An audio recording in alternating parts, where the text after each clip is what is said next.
এটা হয়েছে কবরস্থানের সাইনবোর্ড। এটা হয়েছে গেট। এই গেট দিয়ে কবরস্থানে ঢোকা হয়। ভাই কয়বার কথা শুনলে একটা ভয় লাগে না? সবারই যেতে হইবে। যাদের যে যত বয়স হয়েছে হিসাব করেন যে বাকি কতদিন বাঁচবো সেটা কি আমরা কেউ জানি না। কিন্তু দেখেন এই যে পাকা একটা পিলার আছে, এটা হচ্ছে কবরের চিহ্নি।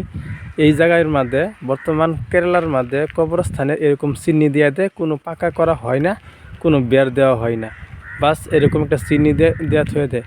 এনতিকে নিয়ে প্রায় 1-2-3 বিঘা মাটি নিয়ে আর কি কবরস্থান। মানে এই জায়গার মধ্যে সবসময় নীরব থাকে। মানুষের টাকার জন্য গুনার কাম করে, সুদ খা, ঘুষ খা, কিন্তু দুনিয়ার যে কয়দিন বাঁচবে সেটা কিন্তু কেউ জানে না। দেখছেন, ভিতরে গেলে আপনার যত ভিতরে যাবেন এতই ভয় লাগে। আমি এলকা এলকা এই জন্যই যাইতে ইচ্ছা করছে না, কেননা আমি শুধু এলকা এই জায়গায় মানে নীরব, বুঝছেন।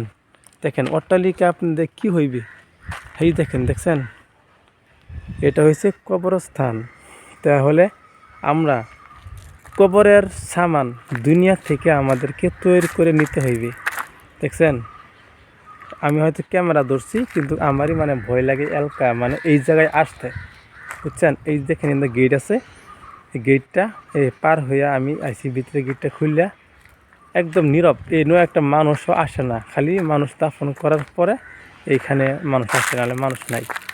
খালি পোক পোহালির কাউয়ার এইগুলোর কেঁচা কিছু এই খালি শব্দ, কিসমিস শব্দ, আর কিছুই নাই।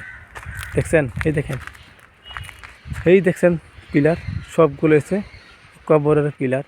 এই জন্যই ভাই মানুষের গুনাহ করা ছেড়ে দিন, জিনা করা ছেড়ে দিন, কবরে আজাব থেকে মাপ পাইবেন। দেখেন সবগুলা কবর মানে বহুত বড়। আমি মানে দেখা আমার নিজেরই অবাক লাগছে। আর এইগুলো কবরস্থান যদি আপনারা দেখেন, আপনাদের ইমান লগেই তাজা হয়ে যাবে, আর আপনাদের গুনাহ করতে ইচ্ছাই করবে না।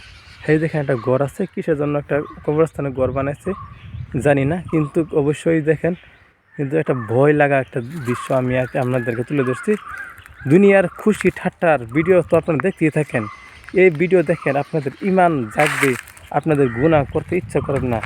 যেই মানুষের কবরের ভয় আছে, মৃত্যুর ভয় আছে, সেই মানুষ কখনো গুনাহ করতে পারে না, সেই মানুষ কখনো গুনাহ করবে না। ভিডিও তো সব কিছু দেন, কিন্তু ভাই এই ভিডিওটা আপনারা বেশি করে শেয়ার করবেন। কবর সবারই একদিন আমরা যেতে হইবে। যদি আমরা 40 বছর এখন বেঁচে আছি, সামনে 1 বা 2 দিন বা 10 দিন আমরা কেউ জানি না কতদিন বাঁচবো। যতদিন আমাদের বয়স গিয়েছে সেটা আমরা জানি, বাকি কয়দিন আছে সেটা জানি না। ইনশাল্লাহ ভিডিওটা বেশি করে শেয়ার করবেন, কমেন্ট করবেন, লাইক করবেন ইনশাল্লাহ।